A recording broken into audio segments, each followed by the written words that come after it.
ซื้อจิมมี่เด้อจิมมี่หรือจิมมี่จิมมี่จิมมี่ก่อนเทปไก่สอนติดตามได้จิมมี่ในวง Facebook แบบคือบางเรื่องกับโบจำเป็นต้องนำเสนอเนี่ยเนาะแต่กับโบเป็นอย่างเนาะอันนี้คือวาลินดาเด้อคือถ้าโบต้องพูดก็ได้ขนาดI'll see you subthesis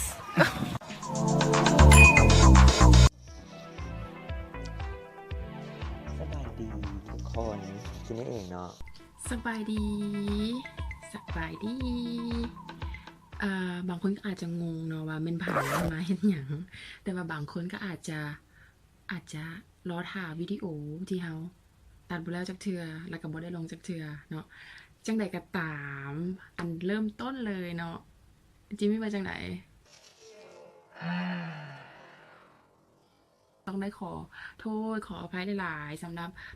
คนที่มาถ่ายเบิ่งเฮาเนาะว่าวิดีโอตัวนั้นจะออกมาเป็นจังไดเนาะที่จริงวิดีโอตัวนั้นผิดพลาดทางเทคนิคน้อยนึงก็คือว่าตัดออกมาเนาะในช่วงที่เฮาตัดออกมาแล้วบังเอิญว่ามันเป็นช่วงไทม์ไลน์ของสิ่งที่เฮาต้องการนะมันผิดพลาดน้อยนึงก็เลยว่าถ้าว่าสิเอาวิดีโอนั้นออกมามันก็น่าจะบ่ทันได้ให้ประโยชน์อีหยังต่อกับผู้ชมหลายเนาะแต่ก็บ่เป็นหยังถือว่าวิดีโอนั้นเป็นวิดีโอที่ว่าแนะนำตัวสำหรับเฮา2คนเนาะแม่นบ่จิมมี่แมนแล้ววิดีโอแรกของเรานั้นอาจจะประสบผลสำเร็จแต่กับบ่ได้หมายความว่าเพจเขาจะล่มมีจุดประสงค์ที่ว่าตั้งเพจนี้ขึ้นมาเนาะก็แม่นเป็นการที่ว่าเฮาอยากมาเรียนรู้นำกันกับผู้ที่ว่าเบิ่งอยู่เนาะเพราะว่าพวกเฮาทั้ง2คนก็ยังเรียนรู้อยู่แล้วก็บ่อยากมาแจ้งละล่ามื้อนี้เฮาก็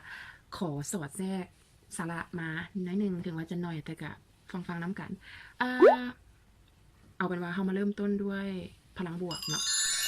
สำหรับเว้าเรื่องพลังบวกคิดว่าหลายๆคนน่าจะพอรู้พื้นฐานอยู่แล้วว่ามันเป็นหยังเนาะสำหรับคนที่อยากรู้ละเอียดเดี๋ยวคอมเมนต์มาแล้วเฮาจึงร่วมกันเติมเฮาสิเฮ็ดวิดีโอพิเศษสำหรับเว้าเรื่องคิดบวกโดยเฉพาะแต่ว่ามื้อนี้เฮาขอเอาเป็นไปว่าเพราะว่าเนื่องจากว่าผู้บ่าวเมืองนอกของเฮานี่เนาะจิมมี่นี่เนาะตอนนี้เพิ่นก็อยู่ฮังการีเนาะเพิ่นแบบลาวๆเฮามาเรียนรู้นำเพิ่นว่าเพิ่นมีวิธีจังได๋ที่ว่าอยู่ร่วมกันกับคนหลายๆคนแล้วถ้าหากว่าบ่อนที่จิมมี่อยู่หั่นนะมันมีคนเนกาทีฟเด้จิมมี่เราสิเฮ็ดจังได๋เอาเป็นว่าเดี๋ยวให้เพิ่นดีกว่าเนาะให้เพิ่นเว้าดีกว่าเพราะว่าคือสิแซ่บซิก็ถึงเรื่องบวกว่ะ Well how can I say โอเคอยากปาเมื่อกี้คนหลายแล้วมันแซวนิดนึงเนาะเขาก็เลยอยากมาโชว์บรรยากาศทางนอกนิดนึงแล้วกลับมาตอบคำถามของลิต้าอุ๊ยหลอกคือหลอกคิดว่าเนาะโดยส่วนตัวแล้วแมนปกติก็เป็นคนที่คิดบวกไว้อยู่แล้วแหละเพราะว่าบ่แน่ใจอ่ะมันเป็นนิสัยส่วนตัวเพราะว่าเฮาบ่ได้คาดหวังเวลาเฮาคาดหวังอย่างแล้วหั่นเฮาจะคาดหวังด้วยการที่ว่ามันจะออกมาดีแน่นอนบ่ว่าจะเป็นเรื่องการเรียนเรื่องความรักหรือว่าเรื่องออกกำลังกายเรื่องส่วนตัวต่างๆปกติคิดต้องสิว่าจังได๋คิดบวกไว้ก่อนหั่นนะให้กำลังใจตัวเองแบบว่าเฮาล้มจังหน่อยเฮาก็แบบว่าให้กำลังใจตัวเองด้วยการแบบว่าตบหลังตัวเองแล้วบอกว่าบ่เป็นหยังเฮายังมีมือใหม่อยู่เขาจิมี่เชื่อว่า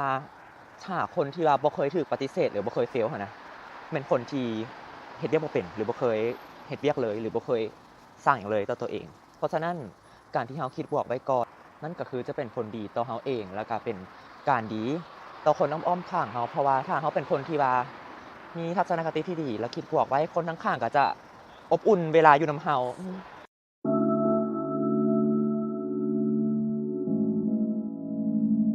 ม่วนซื่นเฮฮาบ่ต้องคิดหยังหลายก็คือแบบว่าบ่ไหม้ในสิ่งที่คนอื่นคิดหรือว่าสิ่งคนอื่นเว้าให้เฮาก็แล้วไปสำหรับส่วนตัวแล้วเนาะคิดว่าตัวเองนี่เป็นหินที่แบบว่าเวลาคนเว้าหยังใส่ก็คือแบบมึงก็เว้าใส่หินน่ะคือกูบ่สะท้านแต่อย่าให้เฮาได้เว้าให้คืนนะเพราะว่ามันอาจจะเจ็บเพื่อที่เฮาจะได้อยู่ง่ายขึ้นเนาะกับสังคมที่แปลกใหม่หรือแบบอยู่กับสังคมลาวก็ได้อยู่กับสังคมต่างประเทศก็ได้การที่เฮาคิดบวกเพื่อเฮ็ดให้ทุกอย่างหั่นนะเรียบง่ายเนาะเฮาก็บ่ต้องไปคิดหยังหลายดอกคือแล้วก็แล้วไปคือเก็บมาคิดเฮ็ดหยังปล่อยตัวให้สบายบ่ต้องซาผู้ใดสนกับเรื่องเฮาเองดีกว่าเนาะอันนี้ส่วนตัวแล้วเนาะจิมมี่เป็นคนที่จะมักสร้างตัวเองอยู่ตลอดเวลาว่าเฮาจะฮู้จุดว่าเฮาด้อยบ่อนใดเฮาเด่นบ่อนใดถ้าฮู้จุดว่าเฮาด้อยบ่อนนั้นก็คือเฮาจะต้องพัฒนาในจุดนั้น คือสร้างจุดด้อยให้กลายเป็นจุดเด่นนะครับ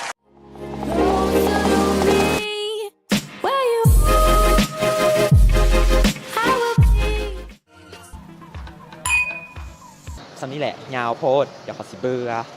โอเค เอาเป็นว่าเจอกันคลิปหน้าเนาะบายทุกคนมา บายเอาไว้โอกาสหน้าเจอกันเด้ออย่าลืม Sam the Sis